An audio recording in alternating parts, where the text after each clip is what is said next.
कोमल की मेहंदी की रस्म हो रही है। हर तरफ नाच गाना हो रहे हैं और वो भी क्यों ना, पासवान परिवार की एक लौती बेटी की शादी जो है। अरे लड़कियों, थोड़ा मिठाई विठाई लाओ, दुल्हन का मुंह तो मीठा करवाएं। कोमल जो कि एक लौती थी, ऊपर से सबकी लाडली, जो भी आता उसे कुछ न कुछ खिलाई जा रहा था। कोमल, तुम हम सबको छोड़कर जा रही हो, हमें तुम्हारी बहुत याद आएगी। लो, मेरे हाथ से भी खा लो, क्या पता ये मौका फिर कब मिले। आज तो सब मुझे इतना प्यार कर रहे हैं, अगर मैं इनसे इनकी प्रॉपर्टी भी मांगू तो खुशी खुशी दे देंगे। कोमल अपने रिश्तेदारों का व्यवहार देखकर मन ही मन मुस्कुरा रही थी। बाप रे, इतना प्यार देखकर मैं तो शादी कैंसिल कर दूं। सभी फंक्शन ऐसे ही हंसी खुशी चला गया। अब शादी का दिन भी आ गया। कोमल सज सवर कर तैयार बैठी थी, तभी उसे पटाखों की आवाज आती है। बारात आ गई, जल्दी चलो। क्या सच में बारात आ गई? हाँ जी। सभी लोग बारात का स्वागत करते हैं। थोड़ी देर बाद कोमल को बुलाया जाता है। दोनों की शादी बहुत ही धूमधाम से होती है। कोमल अपने ससुराल आ गई। वहाँ भी रिसेप्शन था, सब साथ में बैठकर खाना खा रहे थे। तभी अचानक कोमल का पेट खराब हो गया। मैं अभी आई। कोमल तुरंत टॉयलेट जाती है। उसे थोड़ा देर हो गई, इसलिए सब परेशान होने लगे। क्या हुआ कोमल, इतना देर क्यों लगा रही है? मैं जाकर देखूं क्या? नहीं मम्मी, उसकी कोई जरूरत नहीं है, कोमल आ जाएगी। हो सकता है कि उसकी मम्मी का कॉल आ गया हो और वो बात करने लगी हो। राजीव की बात मानकर सब खाना खाने लगते हैं। थोड़ी देर बाद कोमल भी वहाँ आ जाती है, लेकिन वो जैसे ही बैठती है, उसके पेट में फिर से गड़बड़ी शुरू हो गई। अरे कोमल बेटा, तुम शर्मा क्यों रही हो? ये लो खाओ। अरे यार, एक तो मेरा पेट खराब है, ऊपर से इतना सारा खाना। अगर कुछ हो गया तो बहुत बेइज्जती होगी। क्या हुआ कोमल, तुम कुछ खा क्यों नहीं रही हो? सब तुम्हें ही देख रहे हैं। अगर ये सब खा लिया ना तो जिसे नहीं देखना है वो भी देखेगा। क्या मतलब? मुझे दस्त लग गई है, कुछ करो ना। माँ, मुझे बहुत नींद आ रही है, मैं सोने जा रहा हूँ। ठीक है, तू जा, लेकिन कोमल हमारे साथ ही रहेगी। आज हम लोग पूरी रात एंजॉय करेंगे। कोमल गुस्से भरी नजरों से राजीव को देखती है। अभी तो तुझे बहुत तेज नींद आ रही थी, तो तू जा क्यों नहीं रहा है? राजीव वहाँ से चले जाता है, लेकिन बेचारी कोमल वहीं फंस जाती है। इधर राजीव कमरे में सोचता है, बेचारी कोमल इस हालत में खुद को कैसे संभाल रही होगी, मुझे कुछ करना होगा। राजीव वहाँ पर खेल रहे बच्चे से बोलता है, बच्चों इधर आओ। वहाँ पर जाओ और भाभी से बोल देना कि उन्हें भैया ने बुलाया है, ठीक है? ठीक है भैया। वो बच्चा कोमल के पास जाता है। भाभी, आपको भैया बुला रहे हैं। ये राजीव भी ना, हम उसकी बीबी को खा थोड़ी ना जाएंगे। तुम सब यहीं बैठो, मैं देख के आती हूँ आखिर क्यों बुला रहा है। माँ जी, वो उन्हें नाइट सूट चाहिए होगा, उसे मैंने दूसरे बैग में रख दिया है, मैं अभी देकर आती हूँ।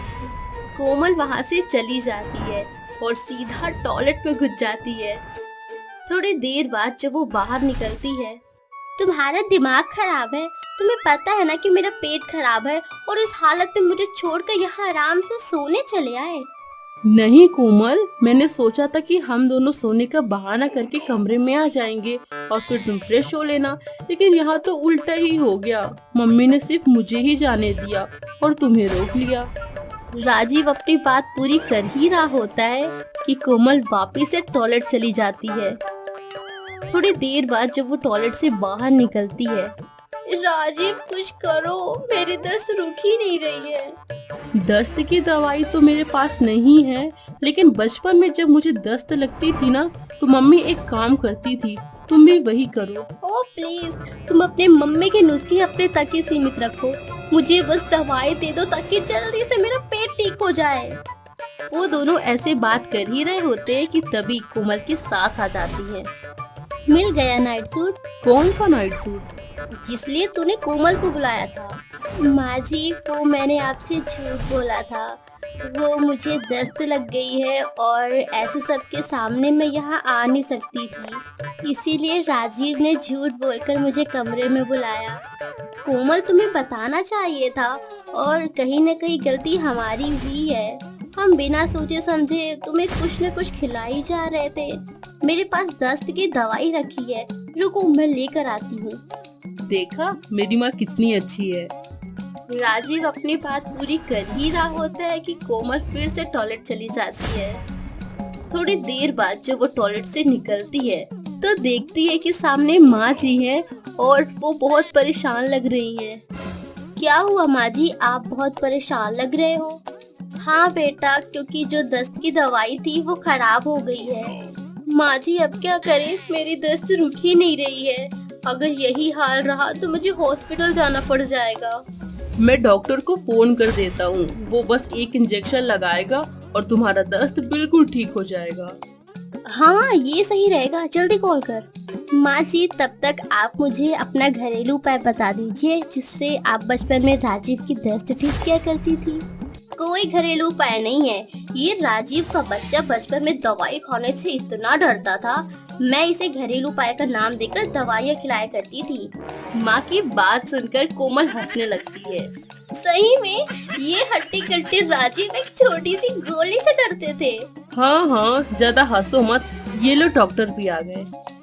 डॉक्टर कोमल को एक इंजेक्शन लगाते हैं जो कि दस्त रोकने की है।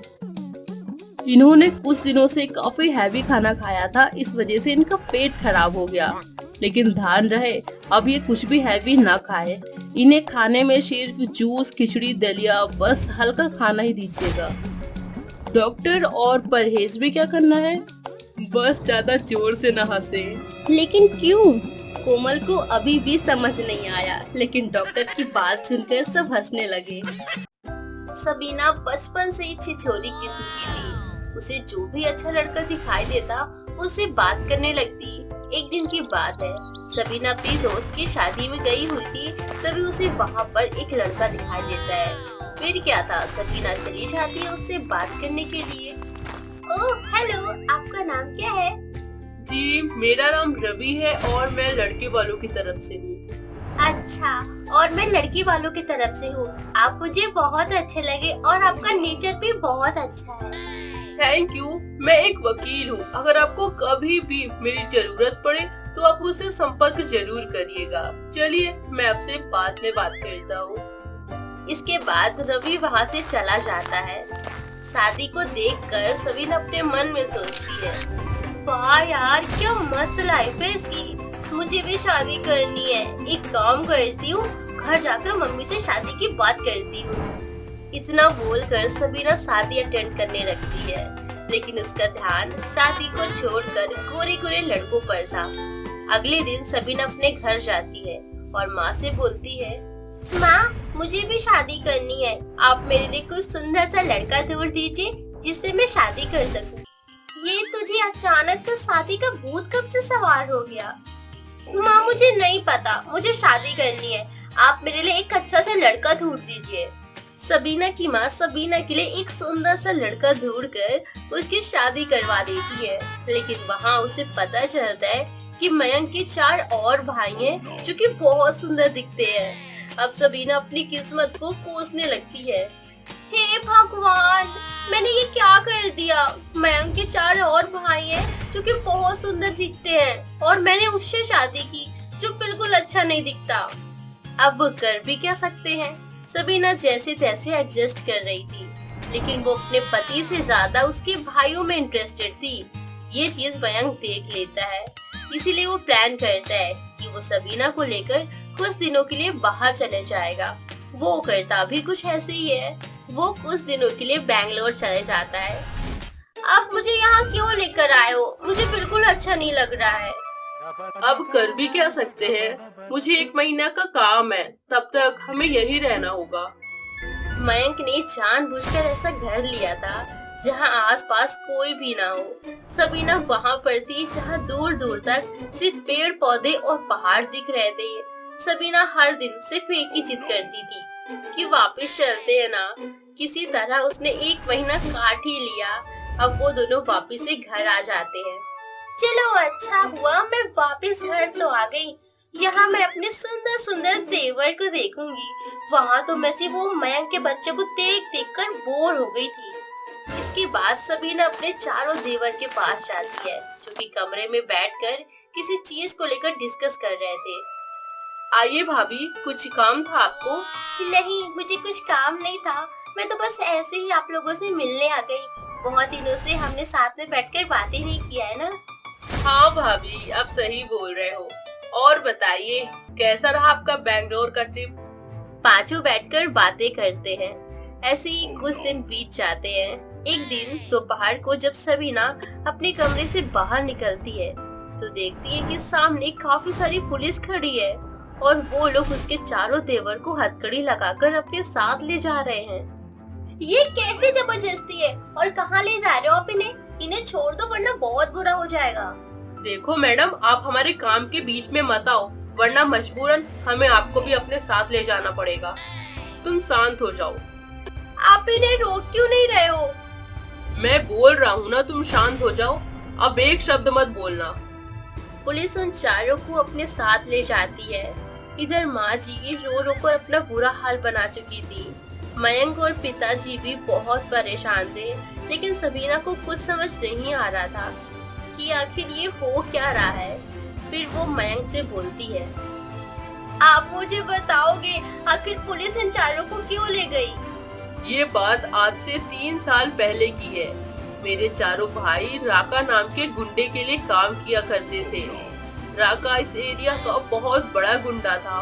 वो जब चाहता किसी को भी मार देता और जब चाहता किसी के भी घर जाकर उसकी जिंदगी भर की पूंजी को लूट लेता। मेरे भाई भी उसके साथ ही काम किया करते थे। पिछले साल ही पुलिस ने राका का एनकाउंटर कर दिया, लेकिन मेरे चारों भाई, जो कि राका के सबसे चहीते थे, उसके जाने के बाद उसका सभी कारोबार संभालने लगे। लेकिन मेरे भाई कुछ महीने पहले ही वो काम छोड़ दिए और प्राइवेट जॉब करने लगे। पुलिस को कहीं से ये झूठी खबर मिल गई कि मेरे भाई ड्रग सप्लाई किया करते हैं, इसीलिए वो मेरे चारों भाइयों को अरेस्ट करके ले गई। अब मुझे नहीं पता कि उनके ऊपर कौन सी धारा लगेगी और मेरे चारों भाई वापस आ भी पाएंगे कि नहीं। सबीना यहाँ पर भगवान का शुक्रिया अदा करती है कि उन्होंने उसकी शादी मयंक से करवाई है, उसके चारों भाइयों में से किसी एक से नहीं करवाई, वरना उसकी जिंदगी पूरी खराब हो जाती। यहाँ पर उसे समझ में आ गया था कि बाहर की खूबसूरती मायने नहीं रखती, इंसान कैसा है ये मायने रखता है। माँ जी, आप चिंता मत करिए, आपके चारों बेटे जल्दी घर वापस आ जाएंगे। चिंता करने वाली बात ही है बेटा, क्योंकि जिस केस में वो अंदर गए हैं ना, उसमें कोई भी वकील केस लड़ने को तैयार ही नहीं है। अब हम सिर्फ भगवान से दुआ ही कर सकते हैं कि हमारे बेटे बच जाए। वो उनसे बात कर ही रही होती है, तभी उसे रवि का ध्यान आता है, जो कि उसे शादी में मिला था। उसने बताया था कि वो वकील भी है। फिर क्या था, सबीना उसे कॉल करती है और अपने घर बुला लेती है। जी नमस्ते, मेरा नाम रवि है और मैं एक वकील हूँ। मुझे सबीना ने कॉल करके बुलाया था। जी अंदर आइए। पिताजी रवि को सारी बात बताते हैं। रवि ध्यान से सुन रहा होता है, फिर वो बोलता है, देखिए, आपके बेटे जिस केस में अंदर गए हैं वो कोई मामूली केस नहीं है। हाँ, मैं अपनी पूरी कोशिश करूँगा उन्हें छुड़वाने की, लेकिन मैं कोई गारंटी नहीं दे रहा। इतना बोलकर रवि अपना सामान उठाता है और वहाँ से चला जाता है। अब उन लोगों के पास एक आखिरी उम्मीद थी और वो भी चली गई। ऐसे ही कुछ दिन बीत जाते हैं और वो दिन भी आ जाता है जब उन चारों को सजा सुनाई जाएगी। सभी कोर्ट में पहुँचते हैं। रवि अपना केस लड़ना शुरू करता है, लेकिन वो केस को घुमा देता है। वो जज से कहता है, सर, मैं मानता हूँ कि ये चारों राका के साथ काम किया करते थे, लेकिन जब पुलिस ने राका का एनकाउंटर कर ही दिया है तो ये सबूत कहाँ है कि ये अभी भी राका के साथ काम करते हैं? मेरे हाथ में है। अब इनके ऊपर जो भी ड्रग सप्लाई का इल्जाम लगा है वो पूरा झूठ है। अगर ये ऐसा कुछ करते भी है तो उसका सबूत कहाँ है? दूसरे पक्ष के पास कोई भी सबूत नहीं था, इसलिए मयंक के चारों भाइयों को छोड़ दिया जाता है। और उनके ऊपर से सभी केसेस हटा दिए जाते हैं। सभी लोग रवि को धन्यवाद करते हैं और अपने घर वापस आ जाते हैं और हंसी खुशी एक ईमानदारी के साथ अपनी जिंदगी जीना शुरू करते हैं। सास अपनी बहू से। बहू, राकेश बेटा कहाँ है? माँ जी, लगता है आप फिर से भूल गई। राकेश जी आज मेरी बहन शीला को लेने गए हैं। क्या तेरी वो मॉडल बहन शीला फिर यहाँ आ रही है? हे भगवान, ये करम जली यहाँ क्यों आ रही है? भगवान ही बचाए ऐसी लड़कियों से। ऐसी लड़कियाँ जिस घर में जाती है ना, उस घर का सर्वनाश हो जाता है। माँ जी, आप मेरी बहन के बारे में ऐसा क्यों बोल रही हैं? आखिर उसने हमारे साथ कुछ भी बुरा नहीं किया। बहू, तुझे मेरी बातें बुरी लगती हैं, पर तेरी बहन सही लड़की नहीं है। कविता वहाँ से चली जाती है। अब कविता अपनी बहन के लिए मनपसंद खाना बनाने लगती है। थोड़ी ही देर में राकेश के साथ शीला घर आती है। उनको देख कविता उसे गले लगाकर उससे बोलती है, तू आ गई मेरी बहन? अच्छा चल, तू जाकर फ्रेश हो जा, तब तक मैं तेरे लिए खाना लगा देती हूँ। हाँ दीदी, आप जल्दी से खाना लगा दो, मुझे बहुत जोर की भूख लगी है। और जीजू, आप मेरा सामान लेकर मेरे रूम में आओ ना प्लीज, मैं बहुत थक गई हूँ। ठीक है साली साहिबा। कुछ देर बाद राकेश और शीला फ्रेश होकर नीचे खाने के लिए आते हैं, जहाँ शीला अपने जीजू से मजाक करते हुए बोलती है, क्या जीजू, आप इतने हैंडसम हैं, स्मार्ट हैं, आखिर आपको मेरी दीदी में क्या नजर आ गया? अच्छा साली जी, ऐसा है क्या? अगर ऐसा है तो तुम भी बताओ, कैसी लड़की से मुझे शादी करनी चाहिए थी? जीजू, आपकी पर्सनालिटी को मुझ जैसी लड़की सूट करेगी। अच्छा जी। शीला अपने जीजा से मजाक कर ही रही होती है, तभी वहाँ उमा आ जाती है और शीला की बातें सुनकर गुस्से में बोलती है, राम राम राम, कैसा घोर कलयुग आ गया है बहू। तुझे जरा भी इसमें बुरा नहीं लग रहा? तेरी बहन तेरे ही सामने तेरे पति को तुझसे छीनने की बातें कर रही है। माँ जी, ये दोनों तो जीजा साली हैं। बहू, सच में तू बहुत भोली है, और तू मेरे बेटे से दूर रही हो, समझी? माँ बस भी करो। इतना बोलकर राकेश गुस्से में वहाँ से चले जाता है। यह देखकर कविता और उमा दोनों ही उदास हो जाती हैं। तो वही शीला कहती है, दीदी, मैं अभी जाकर जीजू को मना कर आती हूँ, तुम बिल्कुल परेशान मत हो। इतना बोलकर शीला अपने जीजा के पास जाती है, जहाँ वह राकेश को मनाने की खूब कोशिश करती है और राकेश शीला से बोलता है, शीला, अब मैं और सच नहीं छुपा सकता कि मैंने तुमसे शादी कर ली है। मैं तुमसे प्यार करता हूँ, ना कि कविता से। कविता से शादी मैंने माँ के कहने पर की थी, जबकि मुझे तुम पसंद हो। हम दोनों पहले से ही एक दूसरे को जानते हैं और एक दूसरे से प्यार करते हैं, पर फिर भी मुझे तुम्हारे कहने पर माँ की वजह से मजबूरन कविता से शादी करनी पड़ी। पर मैं नहीं चाहती कि मेरी दीदी को ये लगे कि मेरी वजह से उनकी जिंदगी खराब हो गई। राकेश और शीला आपस में बात कर रहे होते हैं कि तभी वहाँ कविता और उमा आ जाती है और उन दोनों की सारी बातें सुन लेती है। सच्चाई मालूम चलने के बाद कविता राकेश और शीला से बोलती है, माँ जी, मुझे कहती रही कि मेरी बहन सही नहीं है, पर मैंने उनकी एक नहीं सुनी, और आप दोनों पर मैंने आंख बंद करके विश्वास किया। अगर तुम दोनों को एक दूसरे से ही शादी करनी थी और एक दूसरे से ही प्यार था, तो मुझे सच बता दिया होता, कम से कम आज 3 जिंदगियां खराब ना होती। मैंने तो तुझे पहले ही बोला था बहू। माँ आप तो रहने ही दो, ये सब तो आप ही की वजह से हुआ है।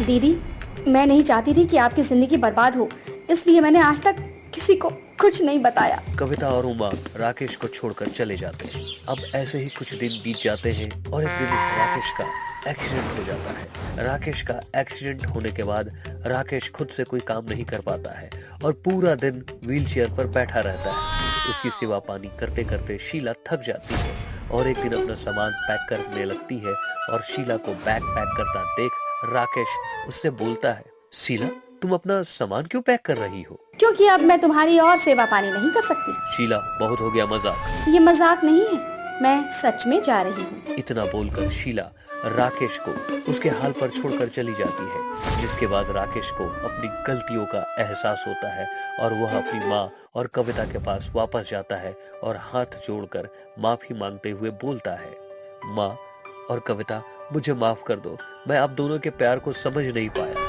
बेटा, तेरे साथ जो हुआ ना, बिल्कुल सही हुआ। कविता, मुझे माफ कर दो। आपको आपकी गलती का एहसास हो गया, ये बहुत बड़ी बात है, पर मैं अभी तक इन हालातों से बाहर नहीं निकली हूँ, इसलिए मुझे थोड़ा समय चाहिए। और इस तरह से कविता अपने पति को माफ नहीं करती और राकेश को उसकी गलतियों का पछतावा जिंदगी भर रहता है।